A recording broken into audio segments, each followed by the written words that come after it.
So again, I do want to note that this meeting is being recorded. The recording has been started and the recording can be obtained via public records request. Tonight, I'll be facilitating the statutorily required community outreach meeting. This is an application by Community Growth Partners Delivery for a retail recreational cannabis dispensary and courier license to be operated at the address of 104 South Street, Boston, Massachusetts in the Leather District. Please note that no decisions are being made tonight. This is just a statutory community meeting required by the city and state before moving on to the Cannabis Board and Zoning Board of Appeals. The proposal then needs to go through a state process before it will be able to open for business. There will be a time for question and answers and comments at the end of the presentation.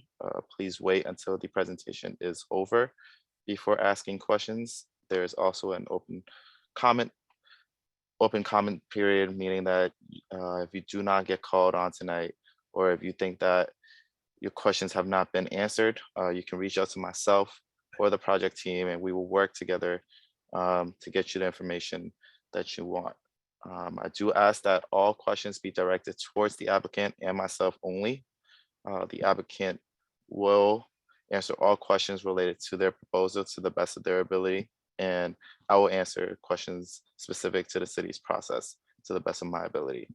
If I am unable, or if the applicant is unable to answer a question tonight, we will follow up with you after the meeting to get that information to you. With that said, I will turn it over to the project team for the presentation, and I will facilitate the question and answers and comment period immediately after.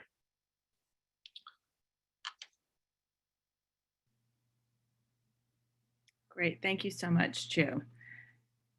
This is Charlotte Hanna from Community Growth Partners, Delivery Inc., and we are the applicant for this location at 104 South Street. The Community Growth Partners Delivery Inc. is a company called Community Growth Partners that has we're a vertically integrated cannabis company in Massachusetts. We opened our first retail location in 2020 in Great Barrington, Massachusetts, which is, if you're not familiar with it, a vacation destination frequented by a lot of people from Boston and also from New York City, where I'm actually from. And we also have a cultivation, manufacturing, and wholesale delivery operation in Northampton, Massachusetts. So both of these locations are actually also adjacent to residential neighborhoods. So when we opened the business and started, permitting our first sites in 2019, we were the first people to do community outreach meetings like this in the communities where we are. And so it was new to people, and it was, very difficult meetings for us, where people were very upset about us coming to town into their residential neighborhoods, and had a lot of concerns. And so, I've been through this before, and I'm happy to say that, we have outstanding relationships with the neighbors around us. And so, I hope to be able to open a business in your community and have, the same kind of track record that we have so far in the other communities where we operate. Our retail store is called Rebel, and it's actually, that's what we would call this retail location in the South, in the Leather District. And it is a really popular destination for people all around the state. And I'm really proud to say that we're one of the top rated dispensaries in the state of Massachusetts. You can check out our Google reviews. And I'm sorry, would you mind muting, please? Thank you. And we've served about 100,000 customers since we've opened our doors.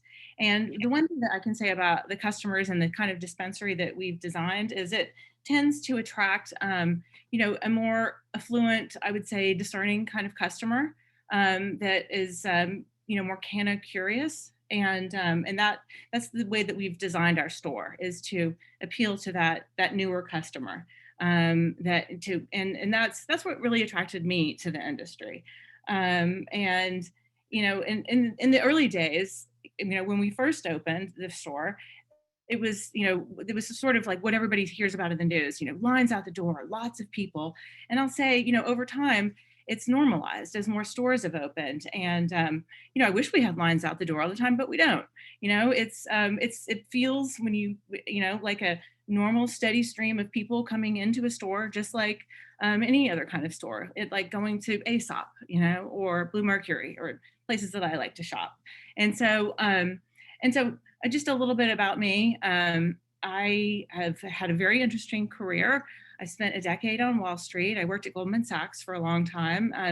I spent some time working in the family real estate business. My family has developed about 3 million square feet of all types of real estate. We actually are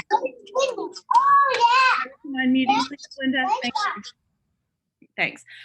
We've developed 3 million square feet of commercial, residential, all kinds of real estate, and own and operate and manage about 500,000 square feet. So we're buying this store and developing it into what I hope will be a beautiful space that contributes positively to the community.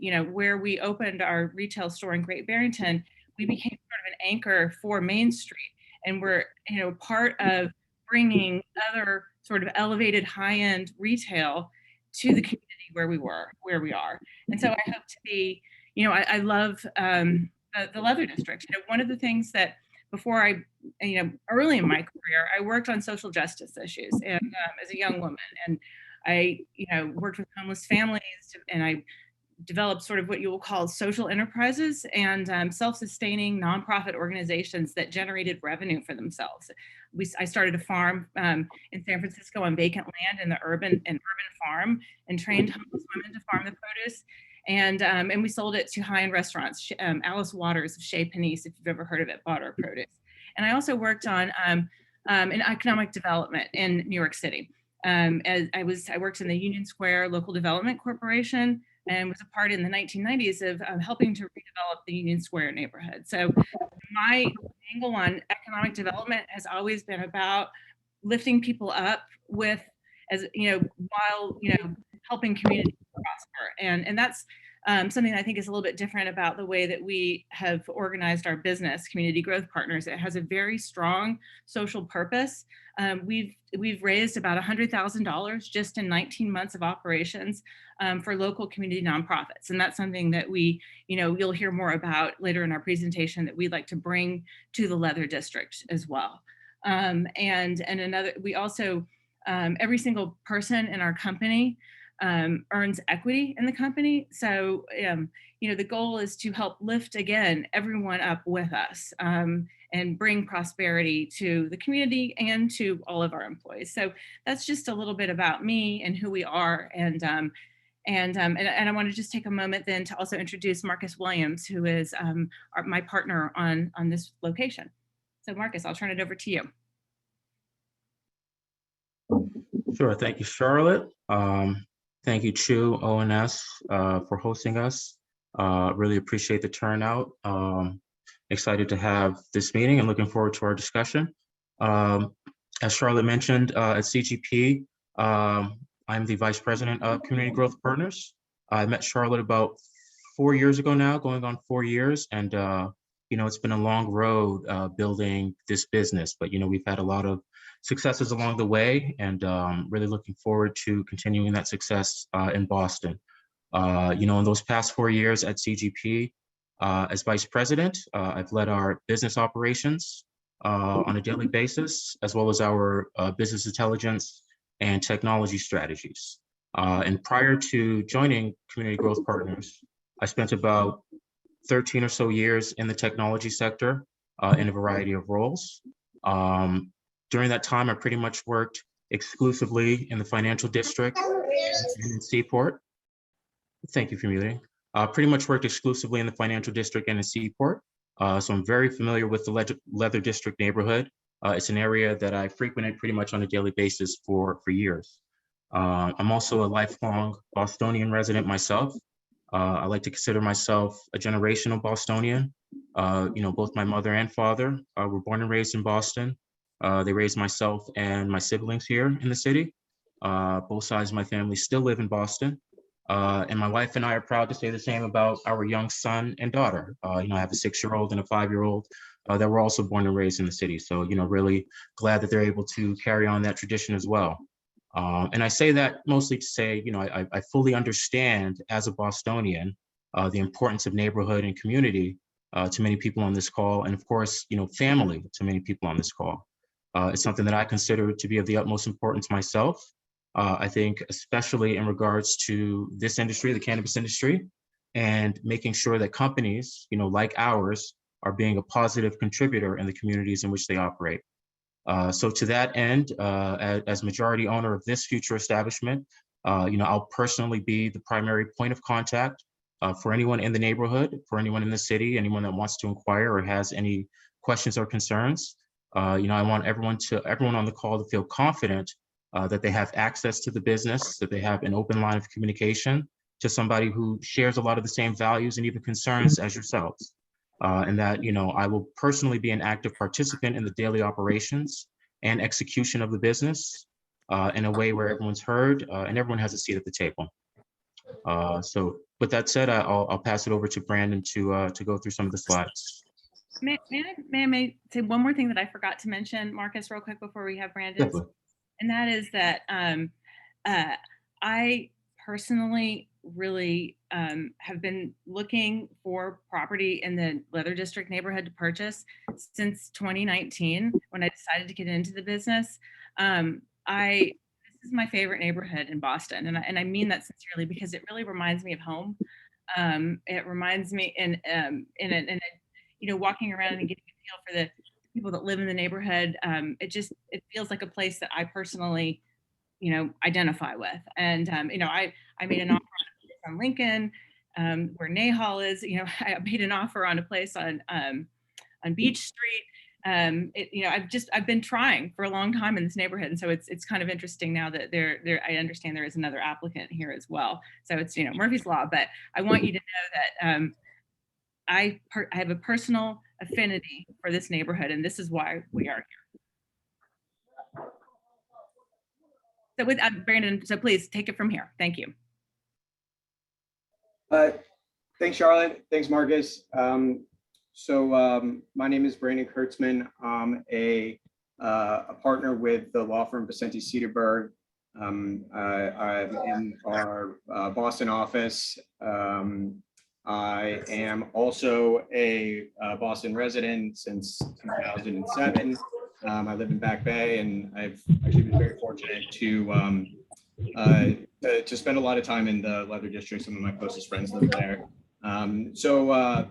Of course, this is a state requirement from the Cannabis Control Commission. So my role in this community outreach meeting is to talk through a bit about the business and the operations and some of the regulatory requirements that these cannabis businesses have to uphold and maintain in order to stay compliant. And then obviously we'll open it up to questions from the community because that's really what this is all about. And we want your feedback. We want to be a partner, and ultimately we want to be a good neighbor. One thing that we didn't mention, we also have our medical director, Dr. Chulan, who, if there are any sort of medical related questions, she would be happy to step in and provide more information and answers about this. We can hold off on that until after the presentation. Also, there's closed captioning available in the chat. I don't know if that was mentioned, but if you click on the link, you can get this closed captioned. It's one of the state requirements is that you get this, have a captioner provide closed captions. So without further ado, let's jump in here and go through this presentation. So the proposal, this is what Charlotte and Marcus talked about. Proposing to open an adult use marijuana retail and delivery courier establishment at 104 South Street in the Leather District. in the first floor unit. This proposed hours of operation, 9 a.m. to 9 p.m. Monday through Sunday. And as Charlotte mentioned, the goal would be to purchase the unit, which we believe solidifies our commitment to the neighborhood. We want to be a part of it, and owning the location adds adds an extra level of commitment to what this project is about. And obviously, that's a picture of the exterior of 104 South. So this slide gives you a bit of an idea about the look and feel of the establishment. We wanted to boost and fit in with the character of the Leather District neighborhood. No windowless rooms or stagnant storefronts. We talked about no lines in front, and we want it to be a warm and welcoming environment, so it doesn't feel like you go into a facility and it feels like you're in a hospital or a pharmacy. And you can see some of the design elements that that CGP thinks about and puts into the design and the aesthetic of their dispensary locations. This is the floor plan. Obviously, you have the front here. Check-in security, a large sales floor, which is important when we talk about not having lines out front. We have the ability to bring folks in and queue inside. To the extent that there are lines. The point of sale counter over here with sort of the fulfillment and loading in the back. And the pictures to the right or left of your screen, give a feel of what the dispensary locations look like inside. It's warm, it's welcoming, and it's a beautiful environment for retail cannabis sales. And so it gives you an idea that this is an extremely aesthetically pleasing and classy establishment that the neighborhood can be proud of, and not something that's going to serve as a blight or anything that would decrease the character of the neighborhood and the surrounding businesses and homes.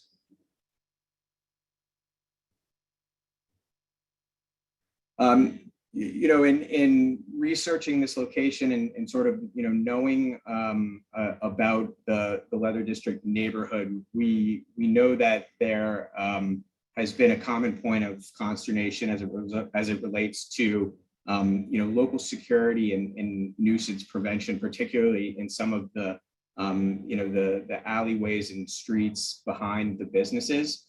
The principal loading dock for the facility is on East Place,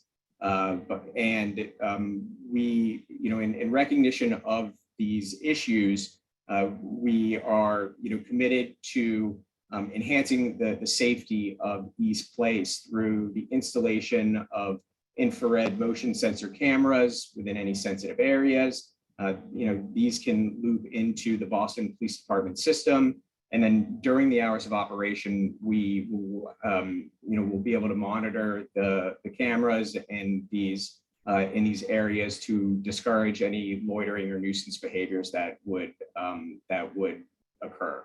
And if desired by ground floor residents, we're willing to fund the installation of downcast or dark sky compliant lighting. It can be motion activated. In order to deal with some of the nuisance issues that I know the Leather District is dealing with and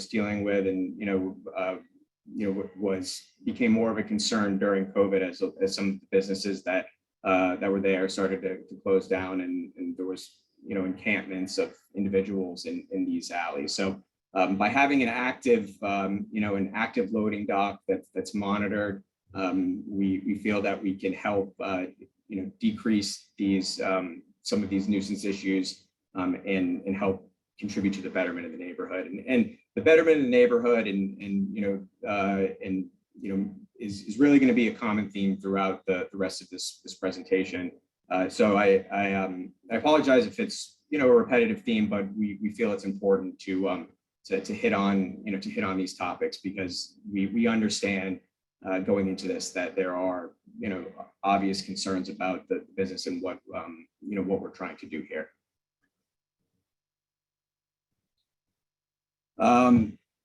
So, you know, our promise to you, and you know, we've heard from the neighbors that, you know, a chief concern about welcoming a dispensary to the community is that it's going to have a potential impact on the quality of life of the surrounding neighborhood. And, you know, our thinking is that, you know, if we can come in here and we can provide a successful and positive business that helps address some of the issues that the neighborhood and the community are dealing with, then it's a rising tide that will lift all boats. And you know, with that in mind, what we promise to you is that you know, we will, as a condition of purchase for all of the customers, what we're going to do is we're going to require that they sign a pledge at the point of sale contact that they understand that public consumption of marijuana and loitering is not just acceptable, but illegal under state law. And any customers that violate it will no longer be welcomed as patrons at the facility. We understand that public smoking and loitering in the Leather District is a challenge that the community faces. So what we plan to do is commit $5,000 each year towards addressing this issue in any way that the community deems appropriate. You know, whether it be through vacant storefront artwork, signage, security cameras, monitoring. The idea is to work with the community to find the best way to spend these funds and to deal with these issues.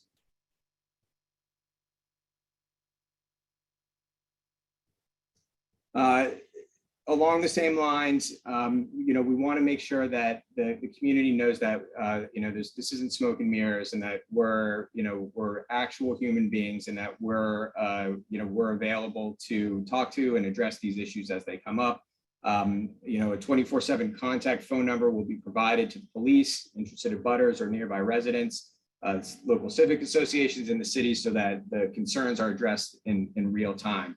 You know, as Marcus mentioned in his introduction, you know, he's going to be the point person, and he's going to, you know, he's committed to attending all local neighborhood meetings to solicit feedback and to get, you know, to remain aware of the issues and concerns of the neighborhood so that they can be addressed as quickly as possible.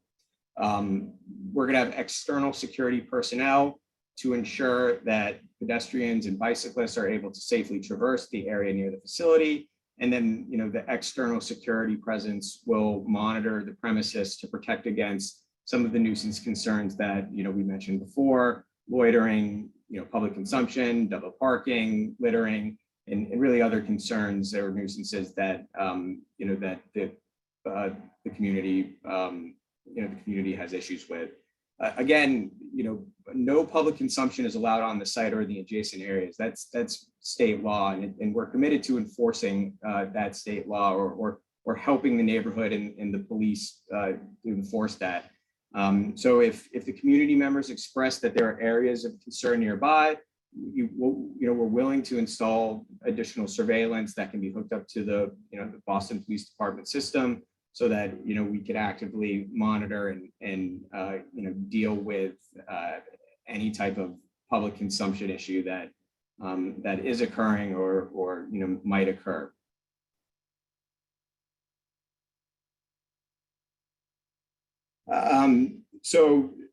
Anybody that knows anything about these type of businesses is that they're highly secure facilities. The Cannabis Control Commission, the regulatory body for marijuana establishments in the Commonwealth of Massachusetts, has extremely tight regulations that all of these businesses need to comply with. So, you know, you have perimeter security, motion sensors, alarms, video surveillance. You know, these things are installed to protect from any type of unauthorized intrusion. And then, you know, within the facility, you have duress, panic, and hold up alarms to deal with any type of incident should that occur. There are redundant systems in place in the event of a power outage to ensure that the alarm system is always active. As I mentioned before, there'll be live security guards to monitor camera feeds during hours of operation, in addition to these security cameras being hooked up to the police department, and there'll also be 24/7 remote monitoring of all of the security cameras to deal, to ensure that the safety of the facility and that it's being viewed and being watched, and the issues are the issues are dealt with as if they come about. All these facilities have stringent access control procedures over who's at the facility at the given at any given moment. Security agents will monitor the interior and the exterior. Within the facility, there's limited access areas, so only employees will be able to have access to the areas that are completely necessary to do their job. And then, of course, no individual under the age of 21 will be permitted into the facility. The product will be located in locked, secure vaults, which is under video surveillance. And as I mentioned, only designated staff will have access to the vault, where with layered access badges. So only the employees that need to be in the vault to get product or bring product back will have access to those areas, and the other employees will not. So all in all, a very secure facility to provide assurances, given the use.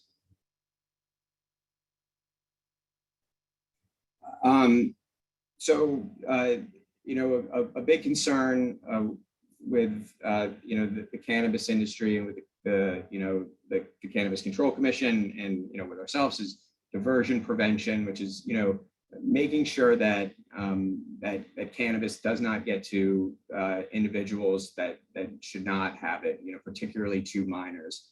So we can implement the smart system to address diversion prevention.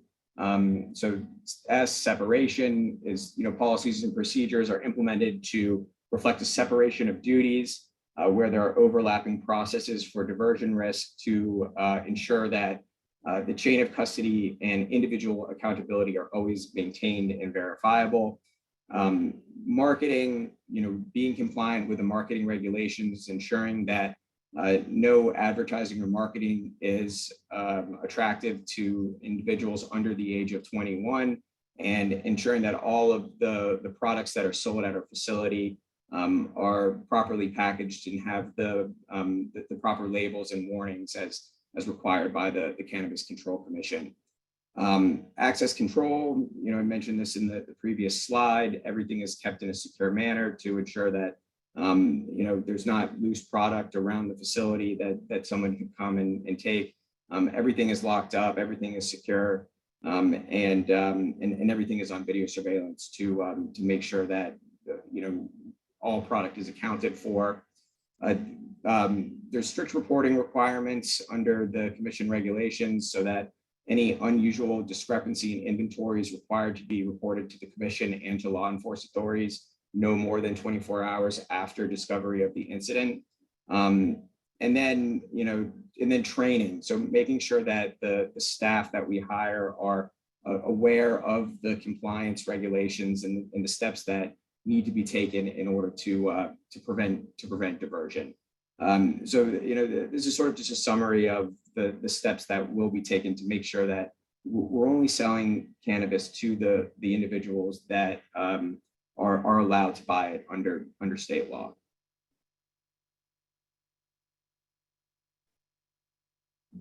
So, and Charlotte talked a little bit about this during her introduction, but CGP is committed to supporting local communities. They've launched CGP Cares, which is really at the heart of everything that the company does.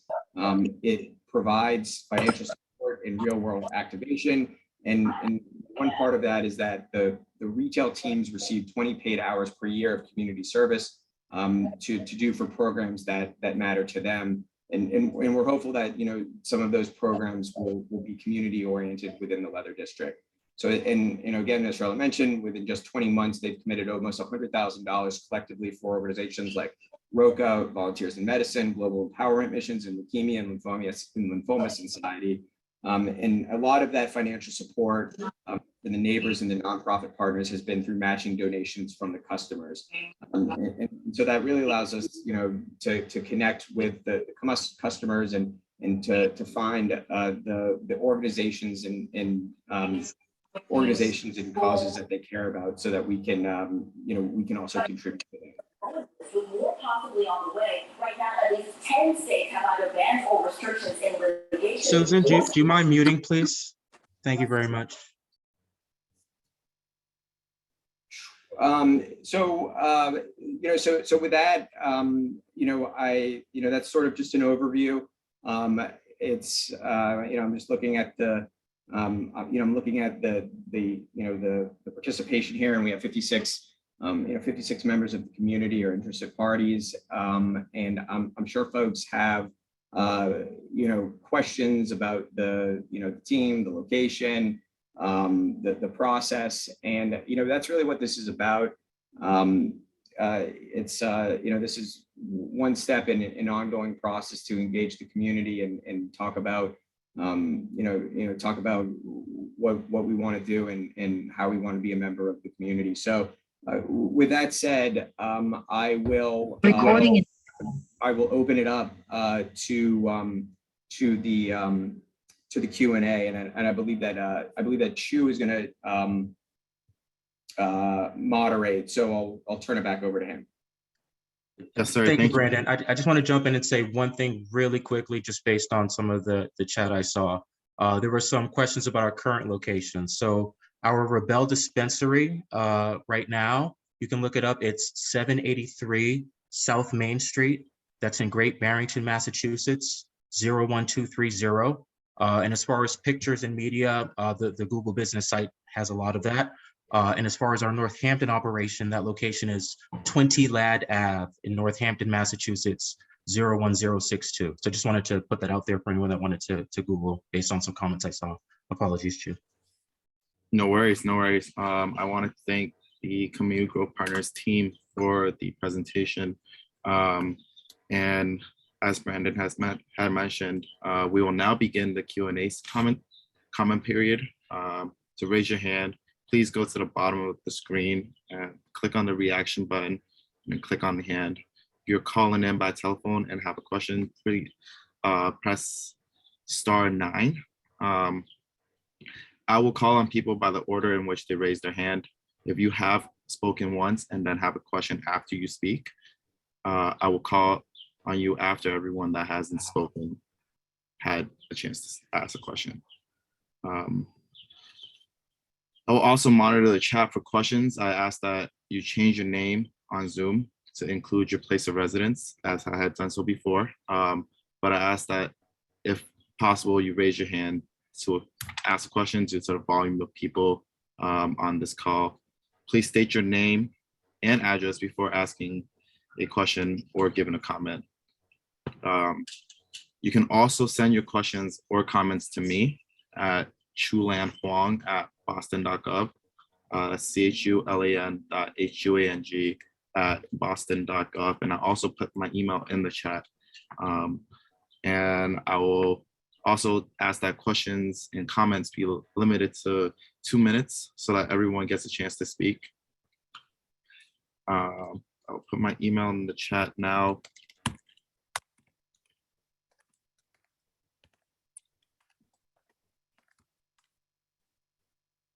And we will start with questions. So I'm gonna start with Chris Becky. Thank you. Can you hear me? Yes, we can. Could you state your name and address for the record? Sure. My name is Chris Becky. I live at 116 Lincoln Street. I'm the chair of the Leather District Neighborhood Association. I want to first thank you for participating in tonight's meeting and giving this presentation to us. And, I appreciate the sincerity and the professionalism of the presentation. My concern and the issue that I have is, this is a new industry. it may be, 5 years from now, 7 years from now, we look at it differently. But it is a new industry involving a very recently illegal product, right?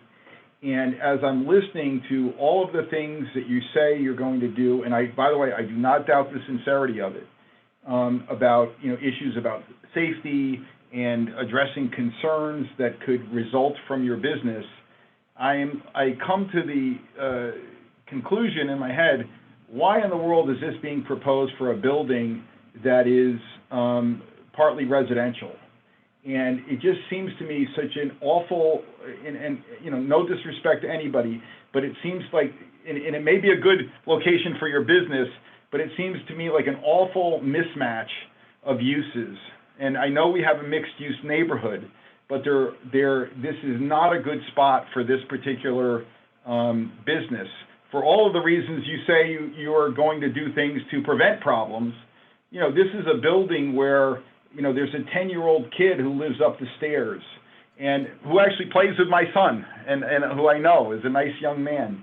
And, I think that he shouldn't be confronted as he's walking out of his building with the potential of someone smoking pot on his stoop. And I know the building, from the folks I've heard from in the building, are not supportive of this. And, my inclination always is to stand with my neighbors. And if my neighbors, aren't supportive of something, if you haven't convinced the people who live there to support it, you're going to have a hard time convincing me. So, I'm going to try to keep an open mind, but I just think that this is a really, really bad location, maybe not for your business, but a really bad location of intersecting residential, including children, with your business. So consider me very, very skeptical. And, I'm always going to say, convince the people who are going to be your immediate neighbors that this is a good idea, and then I'll have an open mind to it. But until then, you're going to have a very difficult time convincing me. Thanks, Chris, and thanks for joining. I guess at the outset, the purpose of this meeting is to open the dialogue so we can begin to try to convince the neighborhood that this isn't a bad business for the neighborhood. By state law, the city of Boston is required to have 52 cannabis dispensary locations, and so as a result, it's inevitable that some of the locations are going to end up in mixed use residences. And so I think that, when are you saying you believe that there are not 52 locations in Boston that aren't buildings that are both commercial and residential? I'm sorry. I think that, what I'm saying is, I don't think it's inevitable. That's simple math. There are more than 32 or 52 or whatever the number is, places in Boston that are not a building that are combined under one roof, residential and commercial. And I think that we could debate that. The reality of the situation is that the way that the Boston zoning works, and when you have a half mile, you have a half mile buffer requirement, and groups are meant to look for locations that work. Oftentimes they'll end up in in mixed use neighborhoods. And I think that where you're always going to have individuals and groups that feel that the location may not be good for the community. I think there are also folks that believe the opposite, and that there is a lot of good that can come from transforming a otherwise unused storefront to providing more to security to the neighborhood, more foot traffic to the neighborhood. When you have a cannabis that's been legalized in Massachusetts, and people are doing it, and you have an unregulated and market that still persists, to know that you have a business that is regulated and compliant and is working with the community, should provide assurances that this is the way that it should happen in the neighborhood, in for a location. May I chime in too, please? Eventually there will be, as dispensaries in most communities in Boston, and I think it's still sort of relatively early. I think there are only 8 dispensaries open in the city, but so I can tell you a little bit about who our customer is and why our customer and the customer that we attract is different. And so if there were to be one dispensary in this neighborhood, it's probably, I believe our dispensary would be the best fit, and for the following reasons. Most of our customers have white collar jobs. They are like me and Marcus, and most of the people that run our business, parents themselves. I have a 13-year-old and a 17-year-old son. My 17-year-old is in a program, pre-college program right now for the summer. And, I'm raising great kids. I am a cannabis consumer. Sometimes I choose, to have an edible or a tincture before bed instead of a glass of wine. I'm not a drug addict. There are a lot of people like me. That is what got me into the industry. And so, the people that come to our store are not the kind of people that want to be sitting on a stoop smoking. I don't do that. And I think the data that Marcus was telling you about, that we collect about our customers and our transactions on an aggregate level, support that. We over-index on edibles. I'm using the bathroom. I'm so great. Thanks for sharing. So they over-index on edibles, tinctures, and non-smoking, less conspicuous, more socially acceptable forms. And that's what got me into the industry, is trying to help change people's hearts and minds about this. And I think we attract that type of customer. So it's not quite what everybody, in reality, what everybody is worried about before it opens. And that's what we've seen, in our store that borders a residential neighborhood. The people that were upset about it at the beginning, they're our customers and they're our friends. And excuse me, I want to be very, very clear about what I said.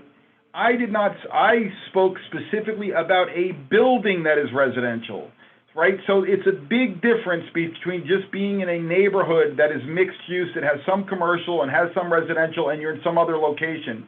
I'll get to that. But with respect to this particular location, you're asking people, and again, I do not doubt your sincerity, nor do I doubt even your belief that you're going to change, the view of this. But you're asking me and the other folks on this line to take a risk on a new business, right? A new business. We don't really have a model. As you point out, we have 8 maybe in the city. We don't have a model to look at this. And you're asking me to tell my neighbors who live under the same roof as this building to take that risk. And I don't think it's fair for me to ask another family to take a risk that I don't want to take. That's all. Thank you. I want to follow that up. Thank you for that, Chris. I'm seeing some of the comments, so I do think we need a bit more moderation so we can get to all of the questions. But to answer that directly, Chris, you're right. I mean, it is a risk. This is a risky business. We understand everyone's concerns. We're not shying away from that. In regards to, running out the clock, we're currently setting up meetings with the Leather District Association. This is going to be the first of many meetings.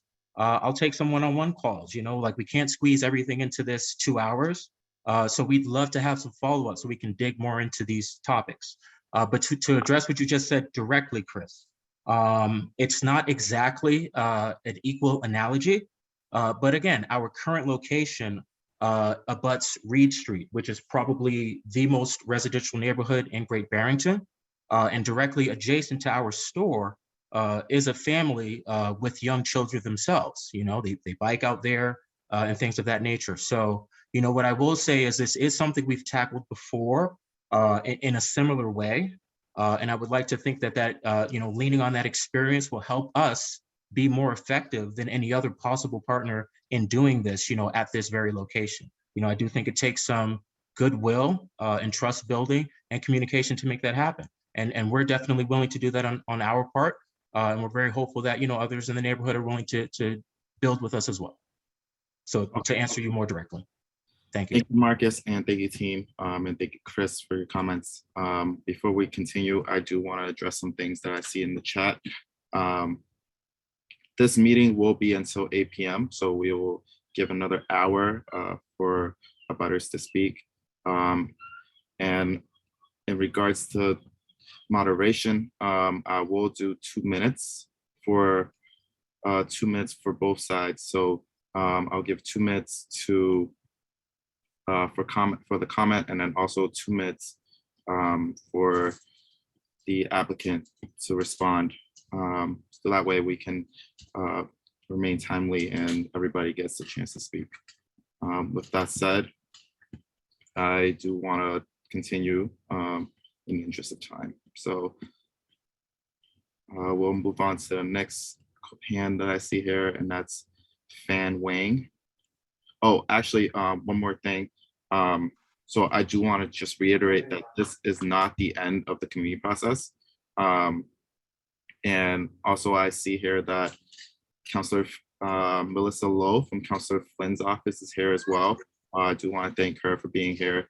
And I do ask that she put her email in the chat as well. You guys can reach out to Councilor Flynn's office with any comments and questions. And with that said, I do want to turn it over to Fan Wang. Okay, thank you, Chulan. Thank you for organizing this public hearing. It is very important for our neighborhood to speak up on this important issue. It's very concerning that maybe since it's publicly recorded, I want to just mention that this is Fan Wang. I'm an owner and also a resident at 70 Lincoln Street. I've been living here for several years. It's a neighborhood with a lot of young children, toddlers, infants, also a lot of elderly people, and a lot of people who are very vulnerable to violence and to drug addicts. So this is why it's so important to keep our neighborhood safe. I think one reason the developer picked this location because it lies right in the middle of a public transport. We are just next to the South Station bus terminal, train station, and also we are within a couple of minutes walk to 5 or 6 different subway lines. So you can imagine how much traffic this is going to bring. It's really, the developer is not about serving our community. How many people in our community actually going to need their cannabis business? We don't have that many people living here. So the true reason is actually taking advantage of the public transportation so that the people from outside of the community would come in and buy things. We're becoming a cannabis hotspot. We're becoming a cannabis retail center. That is not what we want. That is not what we feel safe about it. You look at also, in particular, the leisure district's design. It used to be old warehouses. So the buildings are very close to each other. They have a back alleys. There are so many extended back alleys. Imagine all those people who hide in the back alleys. Would any of the elderly people or children or families feel safe in that scenario? How can we have a sufficient policing and I do ask that you wrap up your comments. Okay, sure. Yeah, so this is my major concern. And I think that there's too much commercial interest involved than the true community development motivation. Thank you for the time. I don't have any questions for the developer. So there's go to the next. Thanks, Vaughn.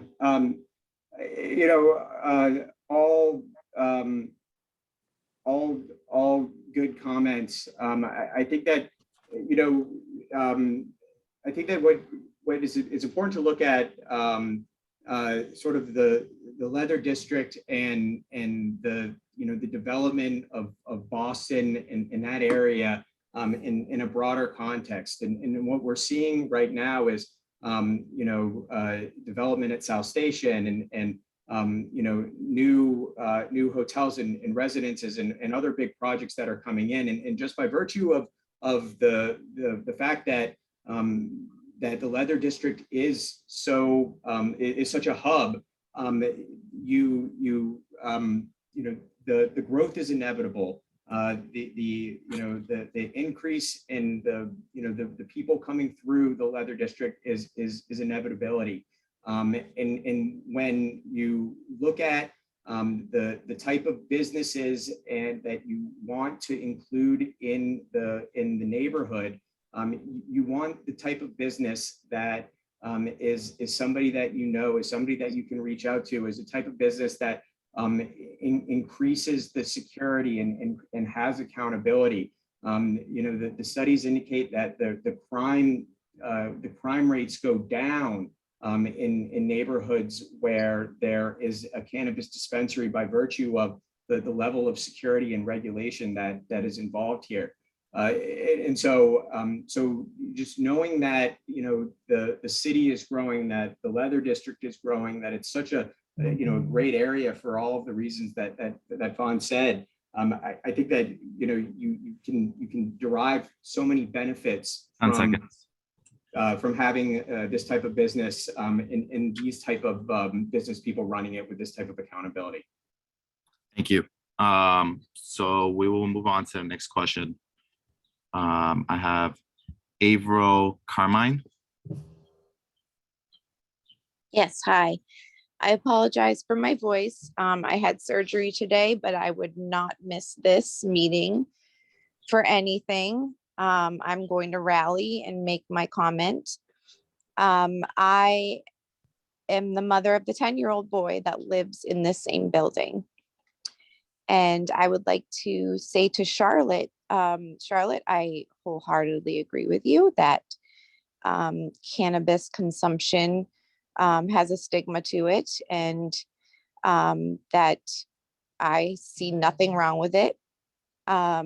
More power to you and anybody that enjoys it, but just not in my building where my family resides.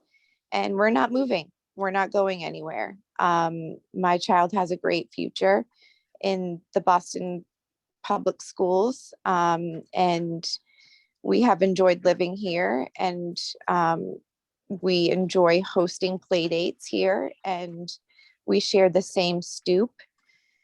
So as much as you want to keep saying that it's going to be great for the neighborhood with security and such, it's not a good look.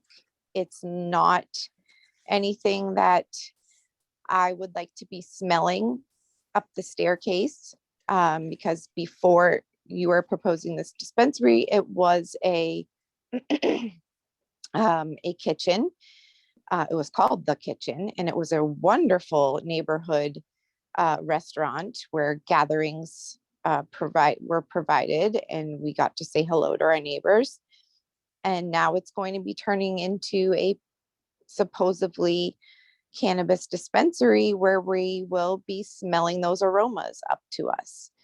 And Charlotte, I would like to ask you, would you want something like that in your house or an attached retail shop? Yes. Just want to say that I am highly opposed to this. Please find another neighborhood or another spot. I'm sure there is lots to look at, but just not here and just not where my family resides.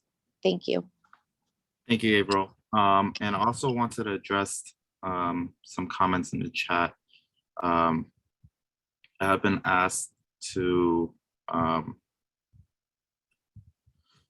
just go forward with abutters' comments. I think in the interest of time, I think that is a good idea.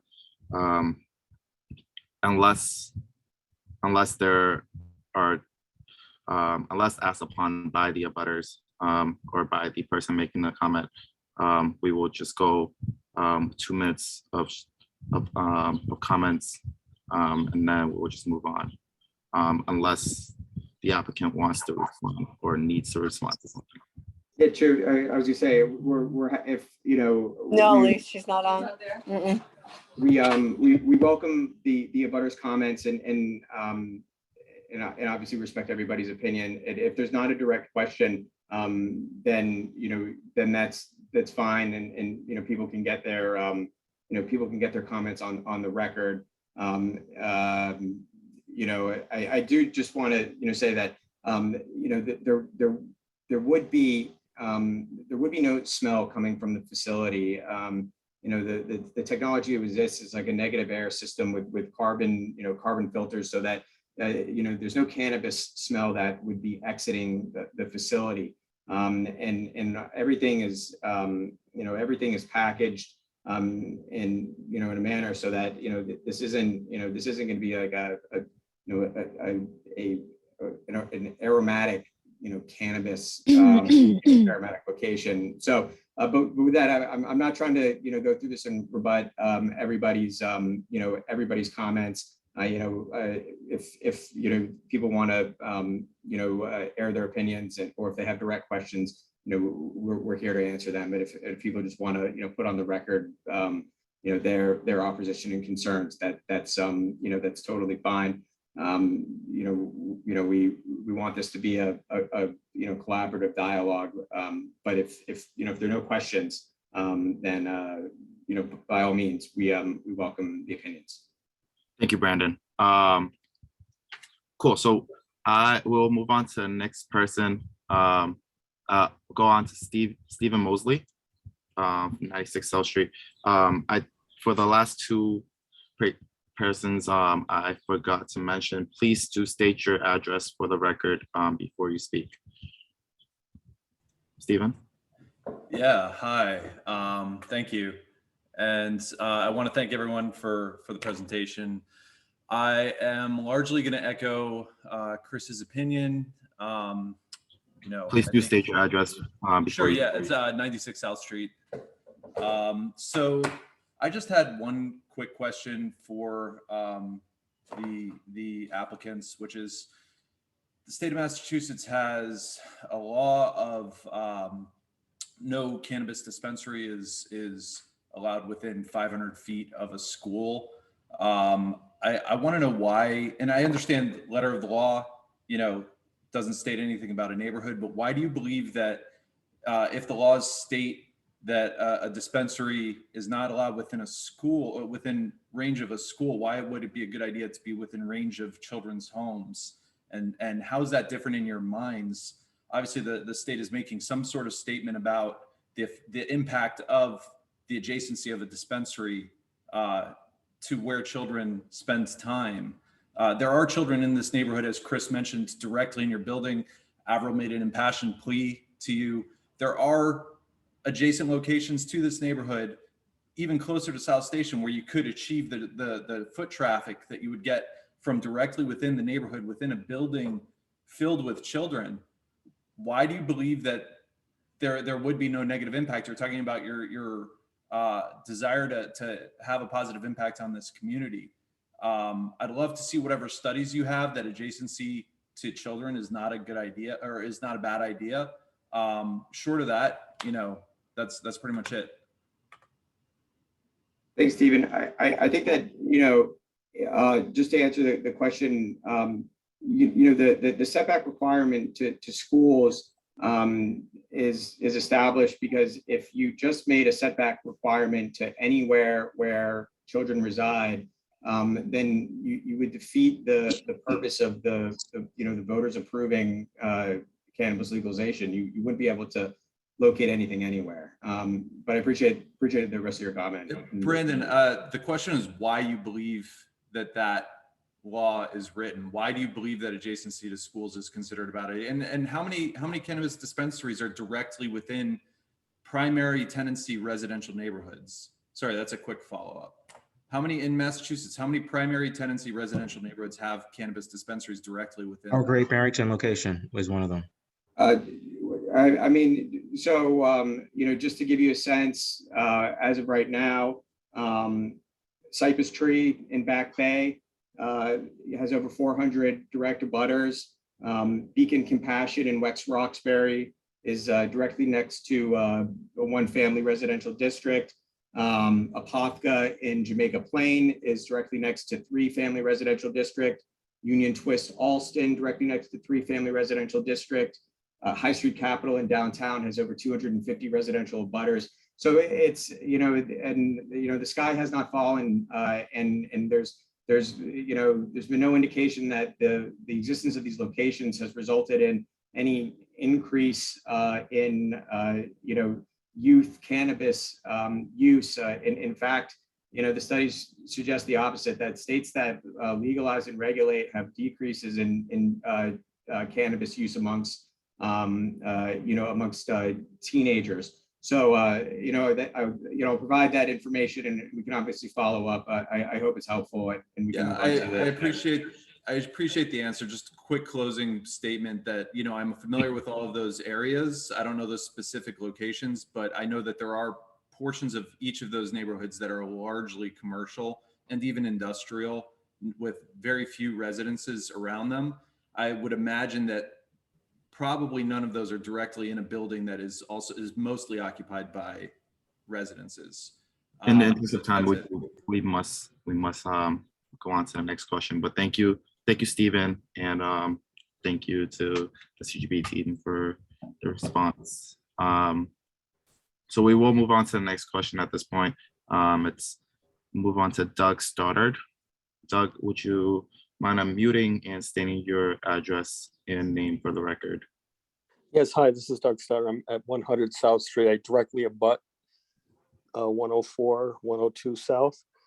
I guess I have a lot of concerns. One, I think the first one is, my biggest concern is what happens between the hours of 9 p.m. and 9 a.m. We've had some break-ins again in the neighborhood.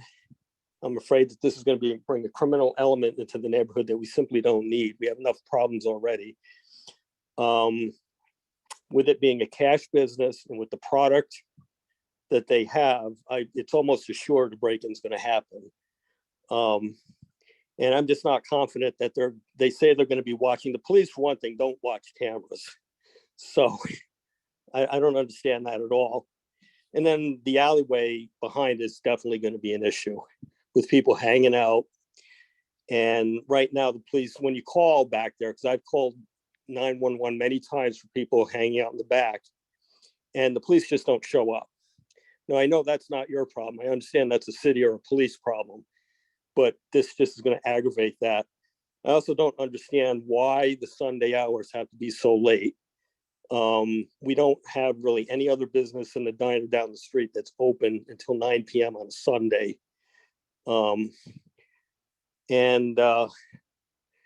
Yeah, I guess that's it. Like I said, we have other issues. We've had problems with another business on Lincoln Street that I'm sure that people are familiar with, where we've had police presence here on Saturday and Sunday nights with noise, other kind of violence and stuff of that nature. So I guess I'm just fearful that this is going to bring more of that. Again, I'm mostly concerned about the hours that you're not open. So those are my comments at this point. Thank you, Doug. And we'll move on to the next person. We have Catherine Freeman. Catherine, would you mind unmuting and stating your address for the record? Hi there. I live at 107 South Street. And actually I have a question for the applicants and or to whoever can answer this, but Title III of ADA requires that places of public accommodation and commercial facilities be accessible to persons with disabilities. Is this location accessible? And if not, how do you plan on accommodating somebody in a wheelchair? So I will defer that question to the team to answer that question. Marcus, do you want to take this one? I'm happy to take it. Yeah, that's fine. It is currently not accessible. And so, and that is something that I have looked at. I mean, I think that there are ways to make it accessible. And that's something that we'll have to, do as a part of our architectural, submission process with the city. And doing the code review, for the plans that we submit to the city if permitted. So the plans that you showed us are not the correct plans of circulation through that building? They're Because they did, preliminary. okay, because they did not They're- show any kind of access. Okay. Yeah, the They're stair, I don't, preliminary. Yeah. I don't believe the stairs outside the building. I mean, so yeah, that's I don't think we showed those. And again, you know, as Chu mentioned, you know, this is the community outreach process. You know, as the process goes on, you go through the conditional, you know, the conditional permitting with the ZBA. And so it's at that stage where you know, you get into more of the you know, more of the details about the you know, the plans for the building and the, you know, the code and ADA accessibility and things like that. So it's you know, those issues you know, will be addressed at the right time. For you know, for the moment, you know, these were a preliminary floor plan to give you a sense of what the interior of the facility is going to look like, because, you know, we're just at a preliminary stage of the process. Let me just round it out, Brandon, also by saying we did have similar issues with our 783 South Main Street location, and we were able to make that ADA compliant. So we're very confident we'll be able to do the same with 104 South. Great question. Thank you. In the interest of time, we will move on. Thank you, Catherine, and thank you, team, for answering that question. We'll move on to the next person. We have Karen Diane Johnson from 210 Lincoln. Could you also unmute and state your name and address for the record? I'm Karen Diane Johnson. I'm one of the trustees at 210 Lincoln Street. And I don't have a question. I have several comments. I am, first of all, just to go on record, opposed to this business in this location. Actually, any cannabis business in this neighborhood is not a good fit. So I'll go on record with saying that directly. With respect to the concerns around crime, I echo the sentiment of what happens after 9 p.m. when the store closes. And I have absolutely no confidence that having video live feeds is going to do anything. We will see increased crime in this neighborhood. It may not be from the people that are buying your product, and I'm directing this to the applicants, but those people will attract those who want to rob them. It's a cash business. It is a business that is not legally banked by FDIC institutions. And so, and I don't care if you're illegally banking it, but it does seem to be a business that's going to attract cash and will attract criminals. I'm also concerned on behalf of my neighbors at 104 South around the odor and around the smell in the back alley. And I don't consume cannabis, so I don't know about the filtration systems. But as I said, I think that there are so many factors here that are still unexplored and unexplained, that it is a huge risk for us as a neighborhood. Thanks. I just wanted to just clarify something, that these businesses are not purely cash businesses. You know, we bank with state chartered banks, and then a large majority of our purchases are done with debit cards. So just wanted to clear that up real quick. Thank you, guys. So we'll move on to the next hand now, and we have Gregory Fiore. Yep, Greg Fiore. Greg Fiore. Yep. Thank you, sir. Could you Sure. state your name and address for the record? Yeah, I own the unit directly above the proposed location at 102 South Street. So just for those that are less familiar, 102 and 104 are the same building. So I'm at 102 directly above the proposed location. And I guess here to say for the record that there doesn't seem to be any argument actually in favor of this. the only potential argument would be if the presence of this business would be somehow seen to improve our neighborhood in ways that any other business located there that doesn't have all these, potential downside risks carries. And I think that's a little bit of a stretch. So I don't personally see, and I have no problem with cannabis. I'm very familiar with the industry. I'm a medical doctor, very familiar. There's just no reason to support this application in my view. And that's all for me. Thank you, Greg. So we'll move on to the next question or comment. Brian Carmine, 102 South. Yeah, thank you. This is Brian Carmine. I live on the 5th floor of the 102, 104 building, just directly above. I'm not going to sort of rehash everything else everybody has said. I'm in agreement with just about everything. But again, I do want to sort of call out the odor issue. You know, I hear, I don't know, how, you know, filtration or air handling systems, but all I can tell you is when that place was the kitchen, when somebody at 6 a.m. when they put a strip of bacon on the grill, I smelled it in my unit all the way on the top floor right away. And then for breakfast and lunch, my place smelled like breakfast and lunch, which was a little bit of a hassle. But I certainly don't need it to smell like weed. And the flip side of that is, even if you guys have the best air handling systems in the world, there is something about the airflow in our place that, again, if somebody is even smoking a cigarette or marijuana on just sitting on our steps, we smell it. I smell it 5 floors up. You know, I cannot imagine how you know, people, the folks who live on 4, 3, and 2 deal with it. So the odor is a real issue.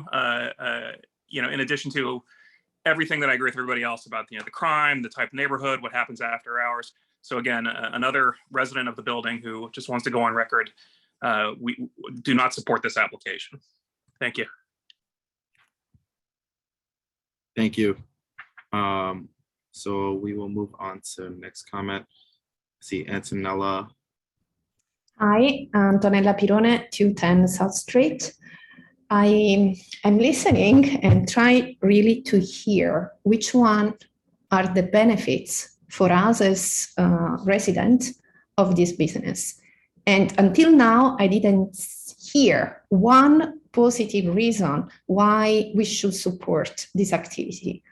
And I'm not going to repeat what the other people have said, but I think from this conversation, it's clear for me that the people in the neighborhood are not going to benefit at all, neither as a user, neither for all problem that I think this business is going to create. And for me, one other concern would be also the parking. That is already very difficult. We are across South Station and it's already impossible. So I don't want that also the quiet of this neighborhood is even more, you know, be affected by this activity. And one other comment actually, and I am also a neuroscientist, and I am very aware of the cannabinoids abuse disorders. So for me, having this type of a store where we are going to facilitate and create even more abuse is not something appropriate in my opinion. So I don't want to add more addiction in the street of the neighborhood. I want to come back home in the evening by myself and feel safe. So for me, this is not, you know, a business that is going to improve my life and the quality of life of the residents in this neighborhood. And if you have any other aspect, if you can convince me why your activity, besides being a great activity for your company and the people that you are hiring, why should be beneficial for all of us here, I would be really happy, but I don't hear any beneficial comment.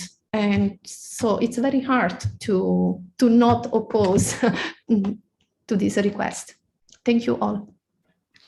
Sure, we were hoping that Dr. June could maybe address some of the you know, the medical comments that Antonella mentioned, if that's okay. Sure. Sure. Thank you, Antonella. I think I had sent you some research studies. When you look at cannabinoid use, it can be used very therapeutically, not just creating addiction. There's actually studies that show CBD, which is a part of the cannabinoid plant, will actually curb addiction for tobacco use, for example. So I'd be happy to send you more studies on that or dig into it privately as well.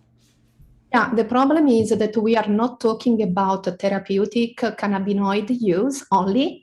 These cannabinoids are available to anybody, not only the people with, problems or healthy condition. I am very aware, I work in the epilepsy field, and I know that one of the drugs recently approved is based on cannabinoid. So I know how they works. What I'm saying, I am not against them when there is a therapeutic needs. I'm just, not happy that everybody can have an uncontrolled access. And who is going to, monitor the side effect, the reaction when they are in this high status? It's me, because I live next door and I don't want to deal with these people. That's my concern.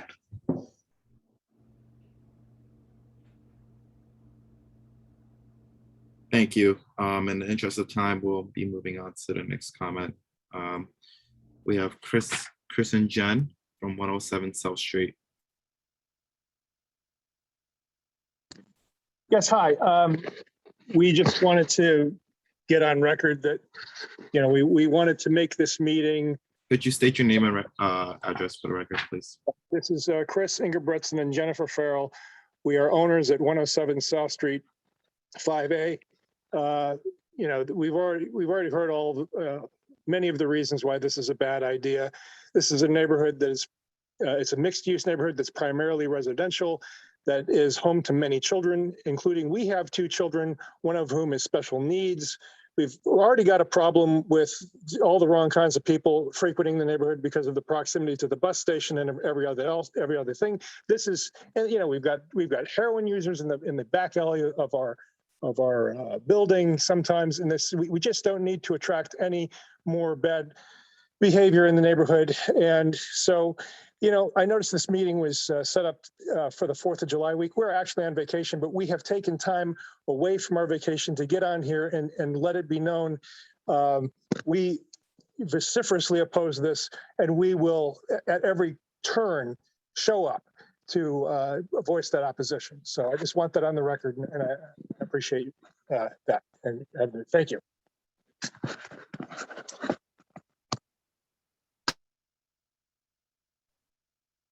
Thank you all. I don't see any more raised hands at this time. I'll turn it over to the chat, and we will answer any questions stated in the chat. We'll start.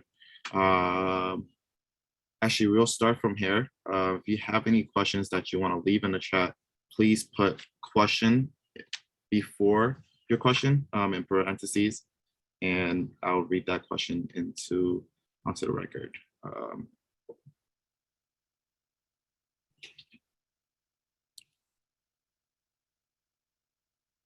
And I also do see a comment here asking for Brandon to stop sharing his screen, which he has just done so.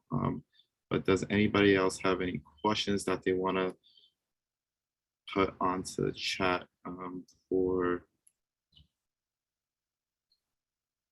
So I have a question here from Jacqueline. What weight does the neighborhood opposition hold? So that's a question. That's a good question. And I'm only here to facilitate the process. This meeting is recorded and will be placed on the applicant's file. It is up to the judgment of the BCB whether or not they would oppose or support this project. I see a question from Stan McGee. Could you please speak to the similarities or differences other than the development team on what you are proposing to do versus what is being proposed by Stone's Throw at 727 Atlantic? Also, does the regulatory framework for the city of Boston and the Commonwealth of Massachusetts allow both applicants to secure licenses at the respective locations of 727 Atlantic Avenue and 104 South Street? Or is this a situation where if one applicant succeeds, the other applicant, due to proximity, is blocked? Or notwithstanding any opposition within the neighborhood, could this be a situation where we end up with two separate cannabis retail stores within one block of each other? I will turn it over to the team to address the first question. I can address the first question. We are proposing that this be a co-located brick and mortar retail and courier location, which means that we can deliver direct to home to customers out of the store. And as Brandon had pointed out, that the fulfillment would be happening through the back entrance for delivery, not in the front main, of 104 South Street. And so, we expect that the majority of our business will be direct to consumer delivery, because that's the way of the world. E-commerce is a more popular form of shopping for many people than going to retail. So we see a retail store as complementary option for customers to our primary focus, which will be delivery out of that location. I don't believe that the other applicant is proposing that the site be a courier delivery as well.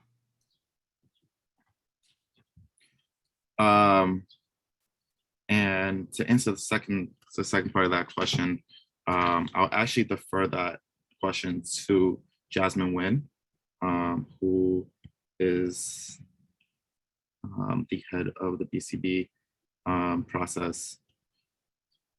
So I will, if you would just message me your email, I can refer that question over to her. I can speak to it a little bit if you would like me to from a legal perspective. But if Jasmine wants to take it, that's fine too. Yeah, I'll let you speak a little bit onto that question. So the way that the zoning works in Boston is that there's a half-mile buffer requirement between marijuana establishments, and so just by virtue of the size of the leather district, really without the ZBA granting a variance, which has occurred, it's likely that there'll be one marijuana establishment in the leather district if there would be no variance granted. So the half mile, so there could be two if a variance was granted, but the half mile buffer would likely permit for one in the neighborhood. Cool. So the next question is from Ken. This is actually Antonella's question. How many people on this meeting support this pot store? So this meeting there will be no decision made on this meeting. This is only the statutory abutters meeting required by the state and the city as part of the process. This is not the end of the process. You can still send comments and letters of opposition or support to my email. And if you have any further questions after this meeting, you can reach out to the applicant.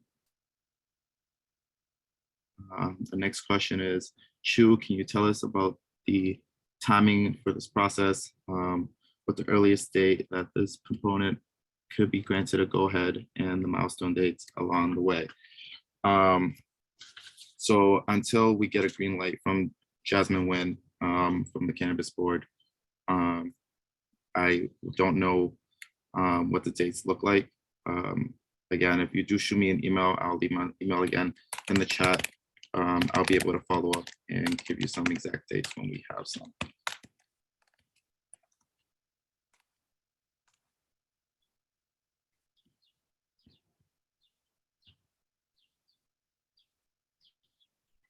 Let's see.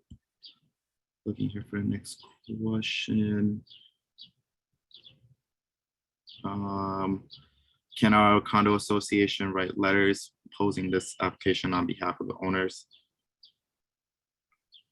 Yes, and you can submit that letter to my email, which I dropped below.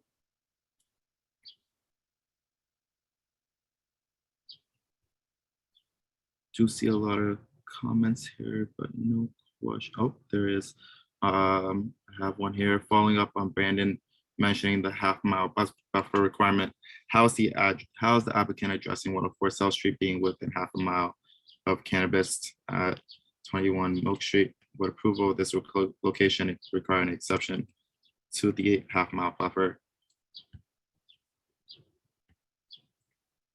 I will defer that to the So, everybody's more or less, or 104 South is in the same stage of the process. And so, we are preparing for you and going through these steps to, to try to explain the, the benefits of why we believe that, we're the best operators and would be the best for the neighborhood.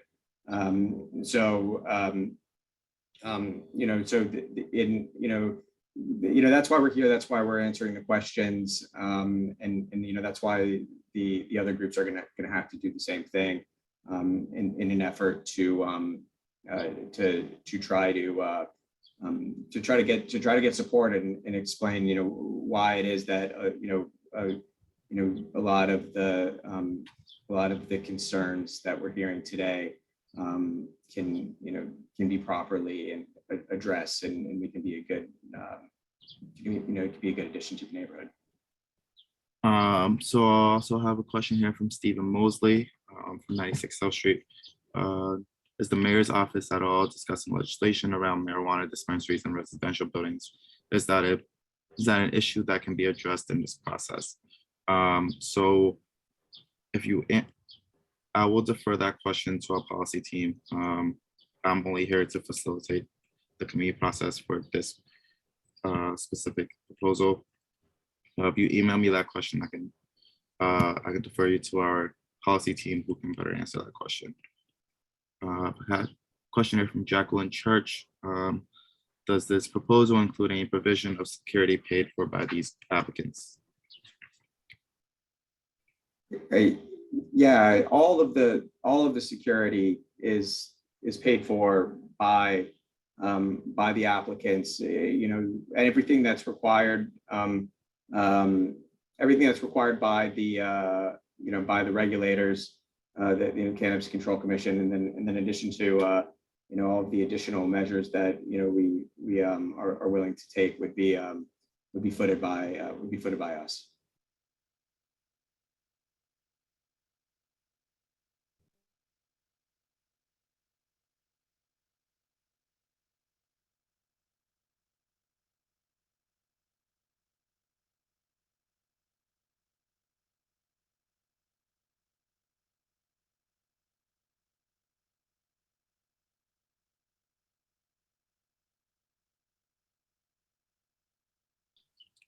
Ooh, sorry. And just also one clarification is that the Milk Street location is well over a half mile from this location.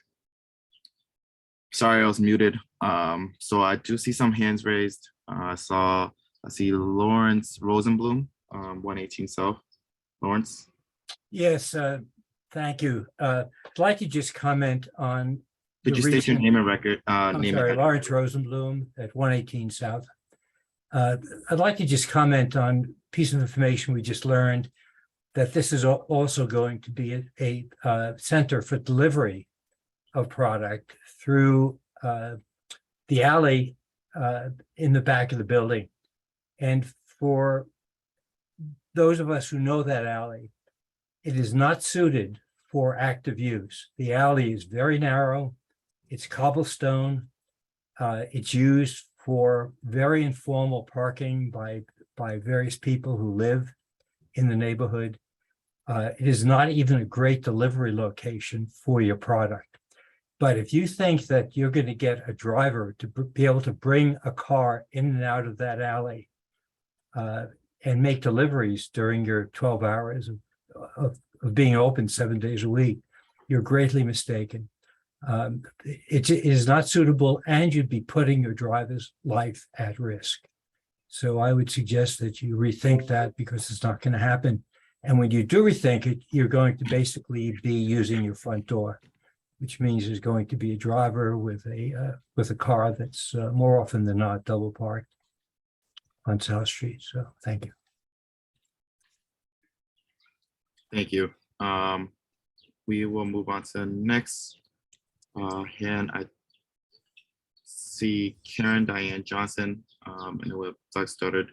Doug Stoddard has already spoken previously, so I'm going to give Karen a chance to speak before we call. Hi, so do I just state your name and my address? As well. Yes, you can go ahead.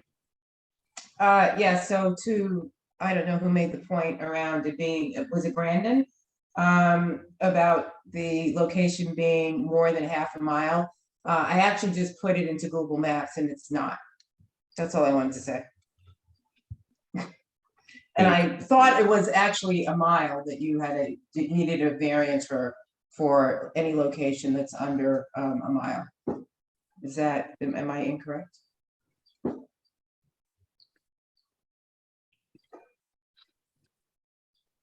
It's a half mile, and Okay.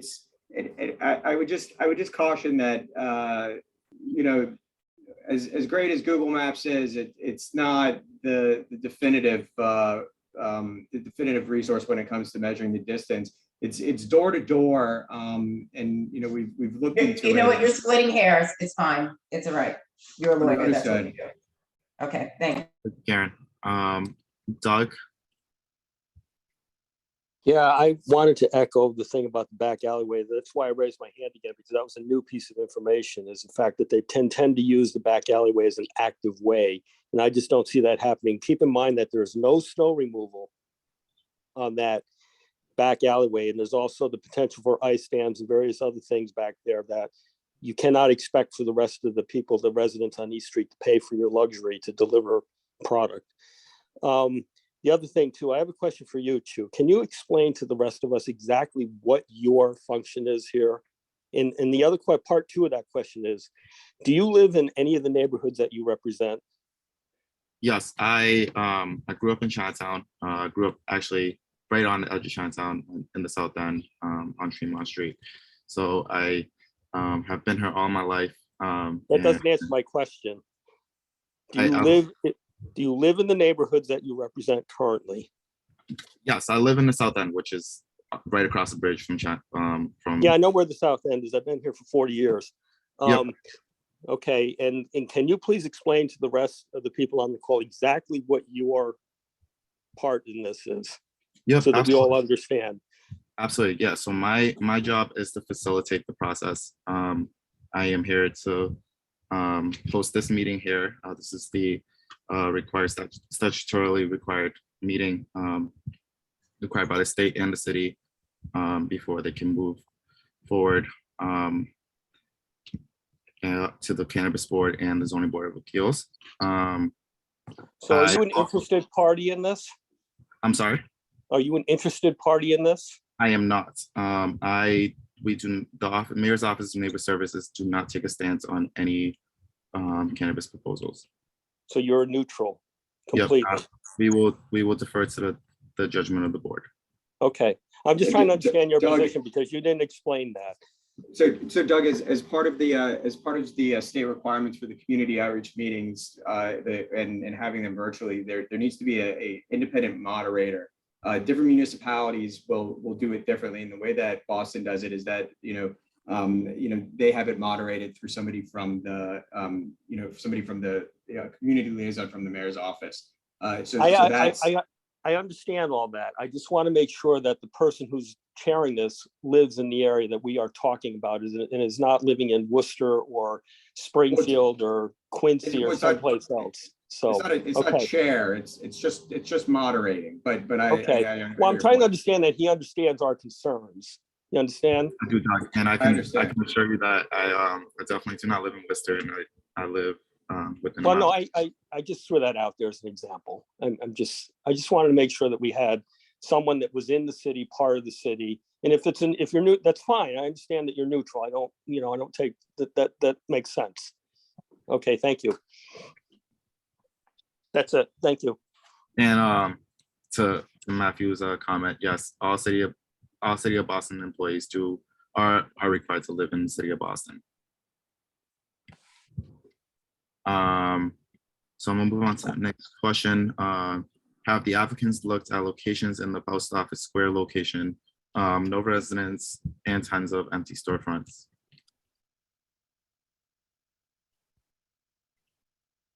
Could you repeat the name? I didn't hear what you said. So we have a question here from Jacqueline Church. And the question was, have the applicants looked at the locations in the Peel Square location? I'm assuming that stands for Post Office Square. No residents and tons of empty storefronts. No, we have not.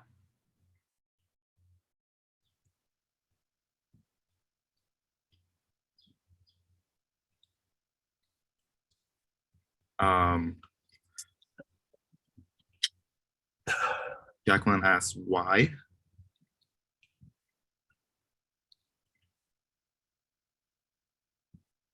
Hasn't been on my radar, really, but thank you. So we have a raised hand here from Fan Wang. Yes, thank you for offering me another opportunity to speak. Since we have another 10 minutes left for the meeting, so I thought it would be a good chance to just speak up again.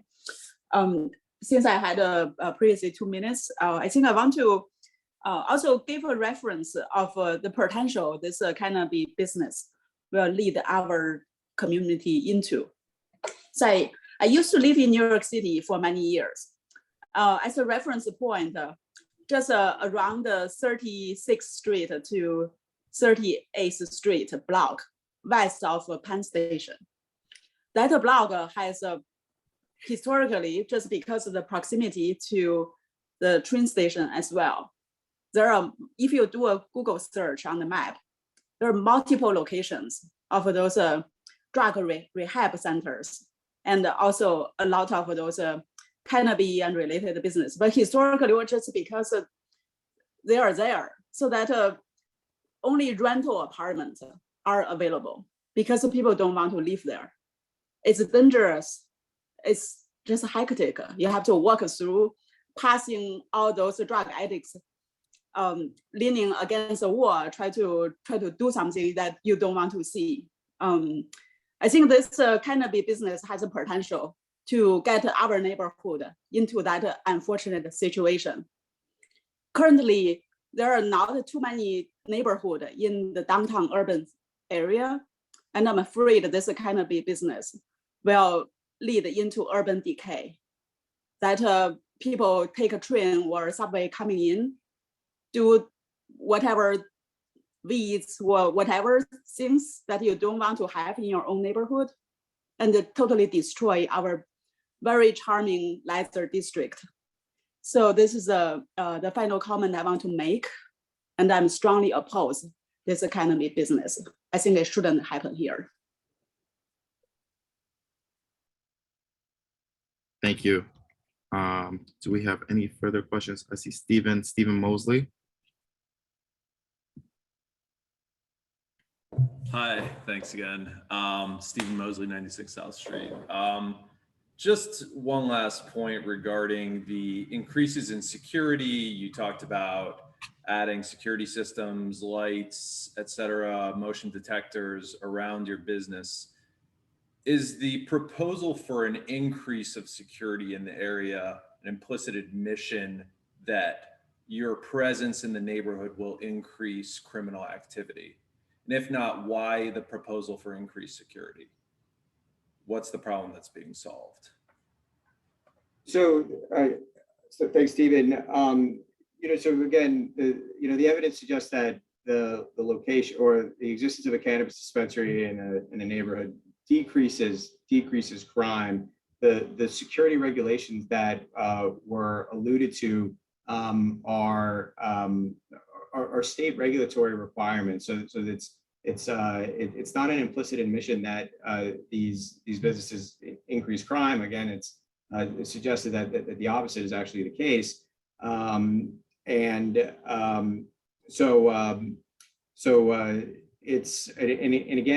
it makes by having a highly regulated, secure business, it creates more safety for the rest of the neighborhood. So no, it is not an implicit admission. It's these are regulatory requirements in addition to a recognition of existing issues within the leather district, and then a commitment as a hopeful member of the community neighborhood to help address them. Thanks, Brandon. I mean, I appreciate the reference to studies. I've read those studies. They're highly anecdotal and filled with confounding factors. I don't believe they scientifically prove anything with regards to criminal activity as a result of adjacent dispensaries. However, my question would be, if there's no increase in potential criminal activity, why is there legislation around the requirement for security protocols? And I know you don't have the answer to that you didn't create that legislation. I'm just putting it out there. I'd like the mayor's office to stew on that. Charlotte, I appreciate your feedback as well, but with all the respect, I don't believe you live in a building with a cannabis dispensary downstairs. So please go ahead. Yeah, I mean, I find it's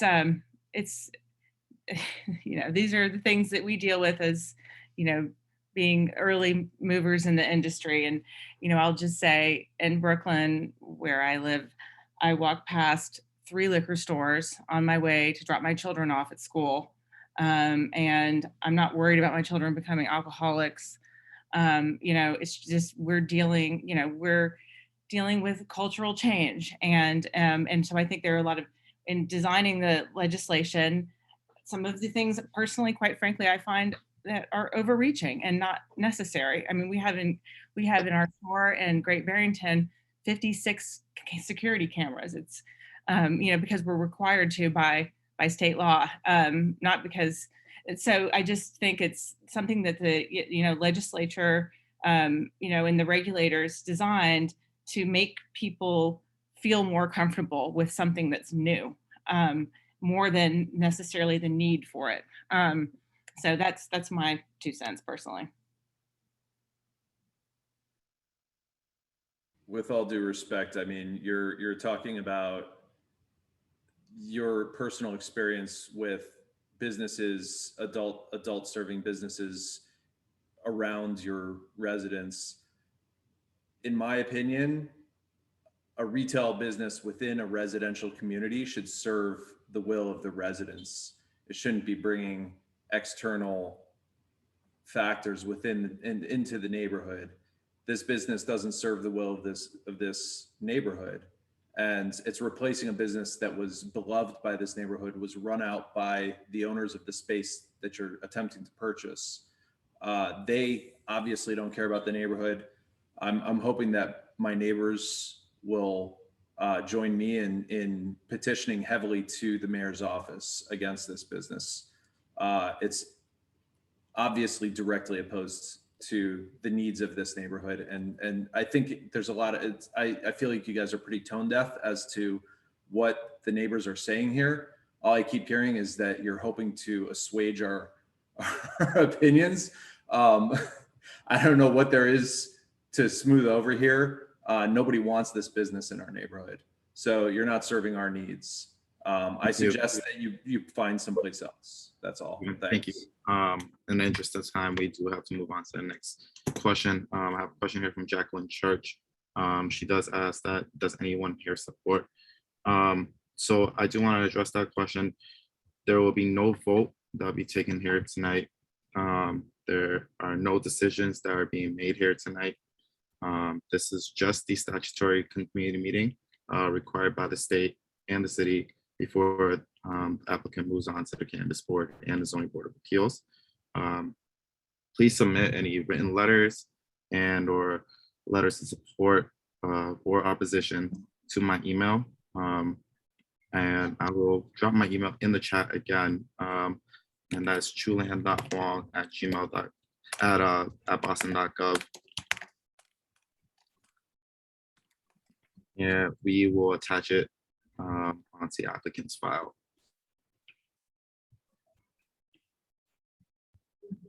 And I have a couple raised hands here. We will start with Brian Carmine. Yeah, again, I just want to sort of bring up, the security concerns, what happens after the place is closed. This, and again, this is something where I think even in the applicant's interests, you may want to listen to the residents here. This is not Brooklyn. This is not New York. After 9 p.m., especially now with most of our restaurants gone, this street goes to sleep, and there is nothing going on, nothing good anyway. So I don't know what security you're going to have to bring, but I 100% guarantee that within the first 30 days of if this place gets set up and gets going, your storefront's going to be smashed, and some burglar or whatever we've been dealing with on our street lately, such as the person who just tried to break into our place last week, is going to smash that storefront, grab as much as they can, and run. And nobody will even see them do it. This has no foot traffic, and it's going to be, as a cash business with a lot of inventory that the wrong kind of person might be interested in, they're going to go for it.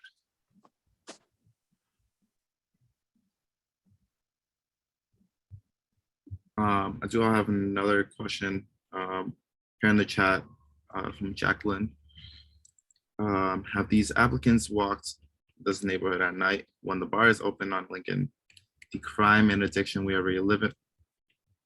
The crime and the addiction we already live with. The applicants do not seem to understand where we live and what we deal with.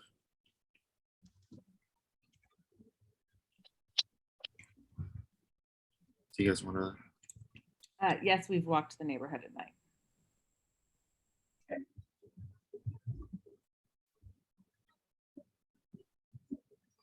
I would just note that the proposed hours, the store would be closed before the bars. So the activity from the bars closing would be different than the activity from, or the alleged activity that would be occurring from the facility that's closing. So I don't necessarily see the correlation, but again, you need to be here on a Sunday night. Try coming here on a Sunday night at 9 o'clock, and you'll see what people mean. That's the thing. Yeah, I mean they're going for the place, 100%. That just hasn't been the experience or situation in Massachusetts since legalization. I don't see why there would be any difference in your neighborhood. But no, it's the nature of the street. The street is out of the way and it's quiet at night. It's the same reason why the liquor store in the basement of that same building has had their ATM pulled out. I can't count how many times. And that's just an ATM machine. If I could just interject, the cause, Brandon, is that South Station is the primary ingress point for homeless individuals into the Boston area. It's the primary bus terminal and train station. That's where they come in. There's a lot of crime, drug-related crime in this area. Thank you. So I'll call on the next hand. I see that's up. Ken. Hi, thank you very much. And I wanted to thank you for arranging this conversation, and thanks to the applicants for coming. And I live at 108 Lincoln Street. I've lived here since 2004. And I want to go on the record as not supporting this business. I appreciate their interest in our community, but I would like to share just like very quickly some of the things that my residents face or my fellow neighbors face And I'm someone who calls 911 a lot. So I care about the community. I pick up trash. I call 911. We watch out for neighbors. We're a small building here at 108 Lincoln Street, and we care about each other. So first and foremost, I would never want my neighbors in this building to have this business right under them. This is not Great Barrington, although having said that, I would never want a business that has to have 55 security cameras 1 block from me. So I don't live on South Street, but I live 1 street behind, but we share the alley. So I share that alley that is between South Street and Lincoln Street, and it's called Utica Street. And just very high level, there's I'll put this in quote, a lounge on Lincoln Street where it gets out at 2 a.m. People are yelling in the street. I had to call 911 at 2:30 this past weekend because an SUV was blaring music for half an hour. So there's also an alley entrance now to a bar in the alley. So I know the pot shop is closing at 9, but people will be buying their pot at this store on South Street, walking into our alley. So not only now will we not be able to sleep in our own bedrooms that overlook this alley, now we're going to have to smell pot. So and this is not the neighborhood for this. We've had good times and bad times. We stick together as a neighborhood. But I do have to be honest, I've been trying to convince my husband to leave because I can't stand the quality of life issues anymore. And I feel like if there's now a pot shop on South Street, then that'll be it. Then we'll leave and we'll take our property taxes and we'll have to move everywhere somewhere else. But first and foremost, I support my neighbors and I am opposed to this. Thank you. Thank you, Ken. And in the interest of time, we will be wrapping up. I'll be reading one more question from the chat, and I'll be calling one more raised hand before we wrap up. And the question comes from Averill Carmine, and the question is: Charlotte never answered my question. Would she be okay raising her kids in a building with a cannabis shop? Have their friends' parents drop them off with a pot shop next door, having pot smokers sitting on their stoops? Yes, I would open the store that I proposed that we're proposing to open in a building that I live in. Yes, I would. But I just wanted to clarify that people won't be allowed to sit on the stoop and smoke pot. I would not be okay with that. Yeah. But that isn't something that is going to be allowed. And Fan Wayne.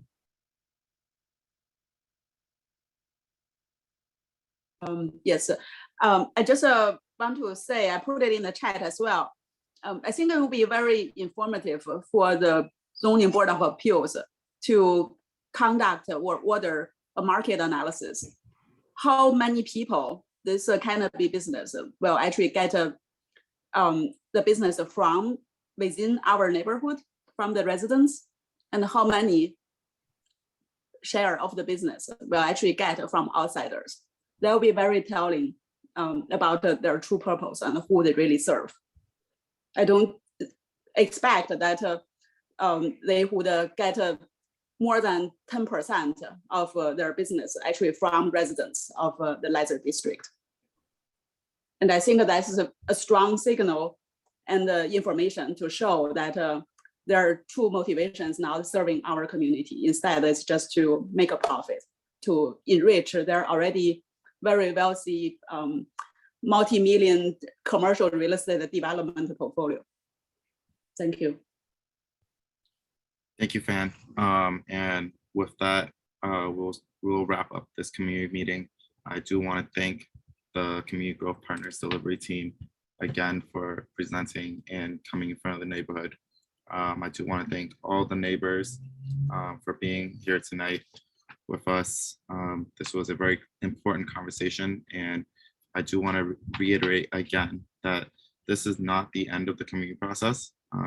No decisions were made tonight. This was just the statutory community meeting required by the city and the state before moving on to the Cannabis Board and the Zoning Board of Appeals. The proposal then needs to go through a state process before we'll be able to open. So again, please do submit any letters of support or opposition to my email. And please CC Melissa Lowe and Councilor Flynn. I see Melissa Lowe is still on this call. So I do want to also thank Melissa Lowe from Councilor Flynn's office for joining us tonight. And please do submit any written letters of support and or opposition to my email at chulan.huang@boston.gov, which I will drop again in chat. And please put the address of the application, in this case, 104 104 South Street, in the subject line of the email, if you do plan on writing written letters of support or opposition. With that said, thank you guys again for being here tonight, and we will be ending the call now.